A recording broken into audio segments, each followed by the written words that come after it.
Now, this is one of the segments as part of the client education series where I have to tell you some things that are counterintuitive. For example, juvenile cases.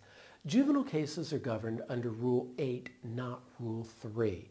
And they can generally be described as a stabbing pain in the you-know-where. Why is that?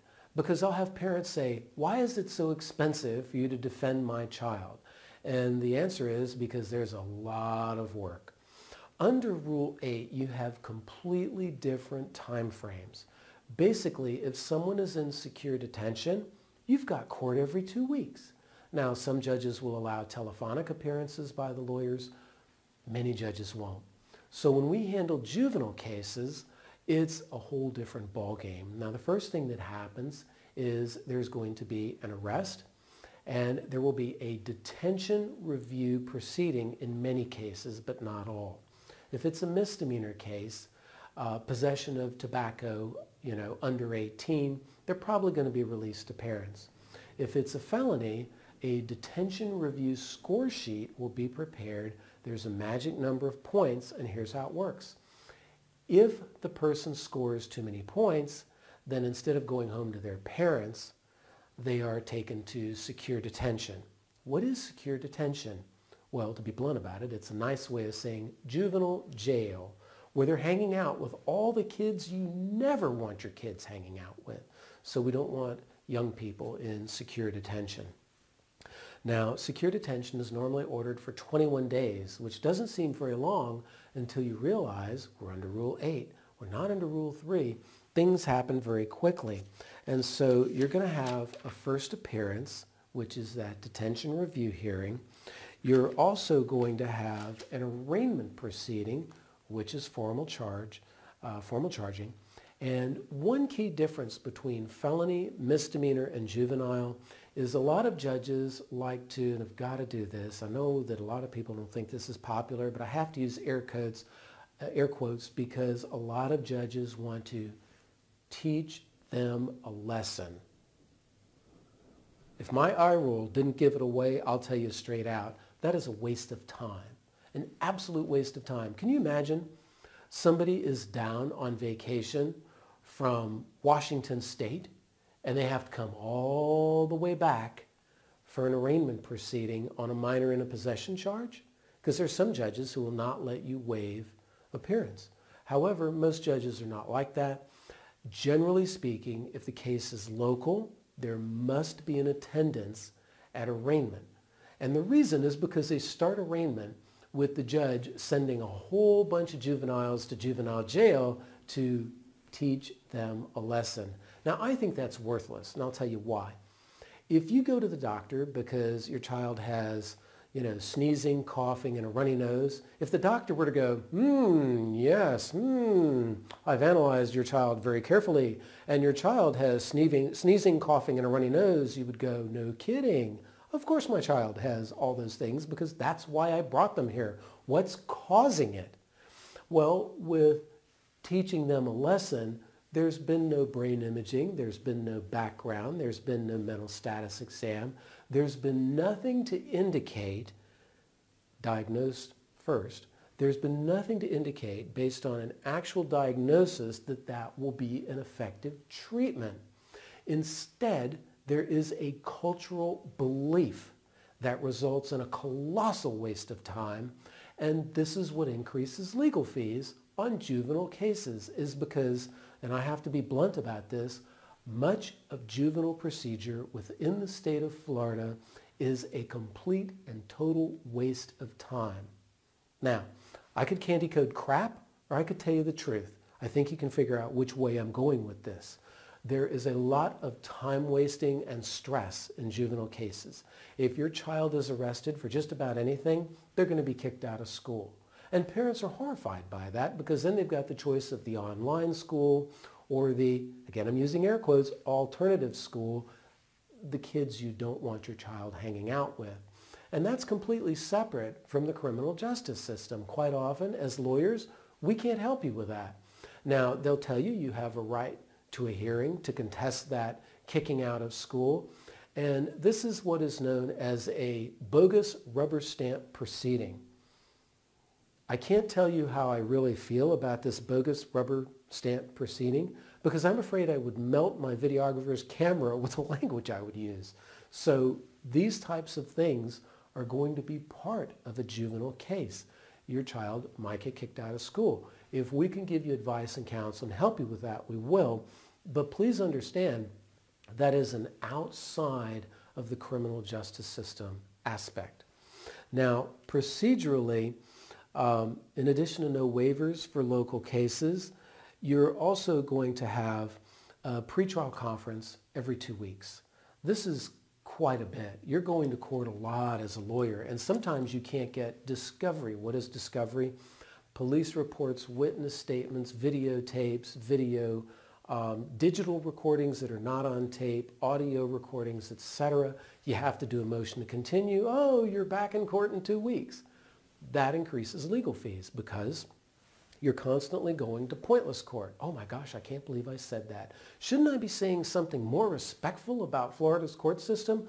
It's filled with pointless court. Court that has no useful purpose for you as a parent, for your child, for you as a defendant if you're an adult, and for the defense attorneys involved. The prosecutor, the judge, they have to be there anyway. So what happens is this mindset of, oh, we'll just handle that in court, which results in a tremendous waste of time. If you go to court and the case is continued 4, 5, or 6 times because you're having trouble getting discovery or other things taken care of, this can really be a burden for families. Now, please understand, where we can eliminate the burden, we'll do so. We'll get it out of there. But in juvenile cases, the time frames are much shorter. The idea is to close cases faster, but we have this weird belief that your child should actually have a fair legal proceeding. And sometimes there's just no way to shortcut that. Now, if there are ways to shortcut it, we will. Now, there will be a proceeding that is a disposition review proceeding and may have different names in different jurisdictions, but basically that's docket day. That's what is plea day in misdemeanor court in Escambia County, or jury trial review, which is the last chance to change your plea from not guilty to no contest in those proceedings. Well, it's the same thing in juvenile court. That's the last time to change a plea, is disposition review. It's not called docket day. And then finally, you don't have a right to a jury in a juvenile case. Instead, you have what's known as a disposition hearing. It's the same thing as a trial, but like a bench trial in adult felony or adult misdemeanor, there is no judge. The judge is the trier of fact and also the trier of law. In other words, they make legal rulings and factual findings. So those are some key differences between juvenile cases, and that's why the legal fees are what they are, is because there's constant court. It feels like you're always in court as a lawyer, never getting anything done. And you could get more things done if you weren't sitting around a courtroom waiting your turn. And that's why you see so many lawyers on their cell phone constantly, because they have work to do. And so if this is your child, probably the same thing is going to happen. And we're mindful of your time, and we're not going to try and draw things out just to draw them out. If we can get your child's case over quicker with a result that you're happy with, okay, let's do that. However, if getting your child's case over quicker means, oh, they're going to be in, secure detention until they're 19, well, that's probably not such a good idea if we can get something substantially better, and that is usually the case. So the thing I want you to take away, juvenile procedure is radically different than adult misdemeanor or felony procedure. The same is true for juvenile violation of probation procedure. It moves at the speed of light, comparatively speaking. But either way, some things are basic to all cases, and that includes the use of coping with stress during criminal prosecution. And parents, I'm looking you right in the eyes, and I'm telling you, if you're not reading, if you're not listening to audios, and you're not watching videos, you are off target, and you will be a stabbing pain in the rear end to deal with. I know this because I've dealt with parents for over a quarter of a century. And when you start talking about somebody's baby, even if that baby is 6'2" and 16 years old, Parents get very hyper defensive. If your mind is in the wrong place at the wrong time, you run a risk of a defense that fails 100% of the time called, "That ain't right."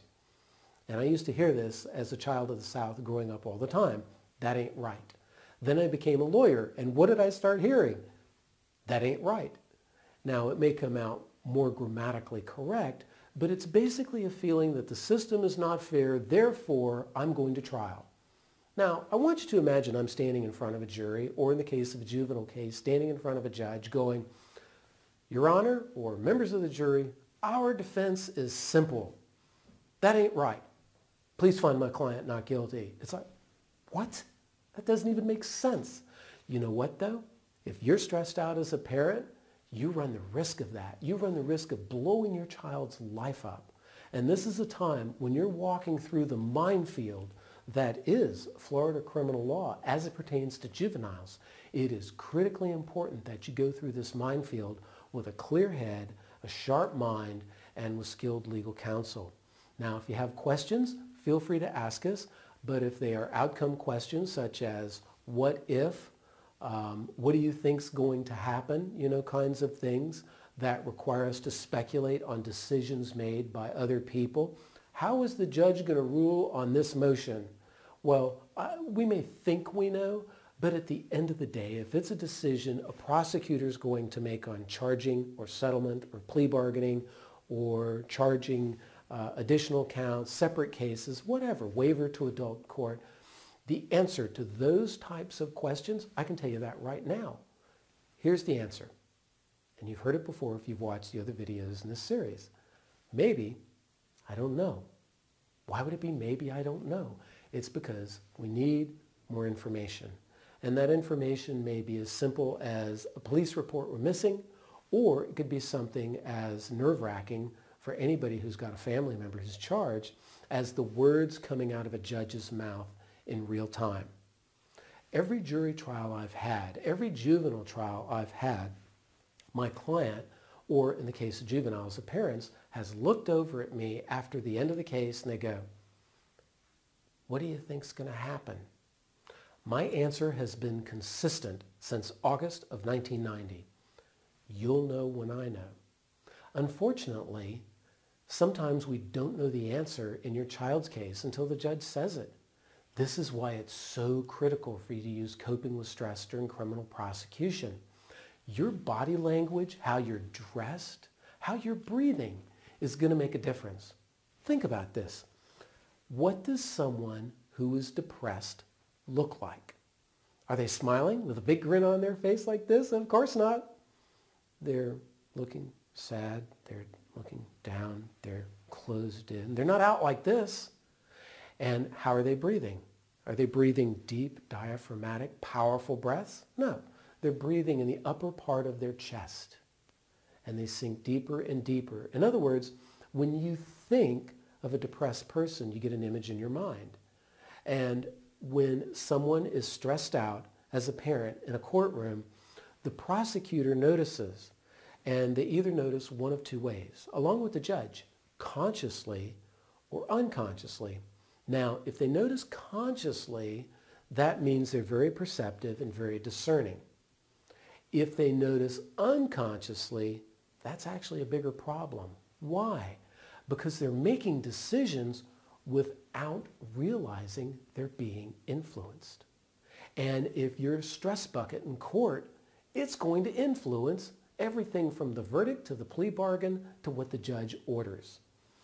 If, on the other hand, you are following dress instructions for court, if, on the other hand, you are doing the things from coping with stress during criminal prosecution you must do for your young person who's before the court, then we can't guarantee an outcome, but I do know this. Since you're dressed correctly and your mind is in the right place, we have a higher degree of influence on the outcome that can make a radical difference and benefit your child for the rest of their life.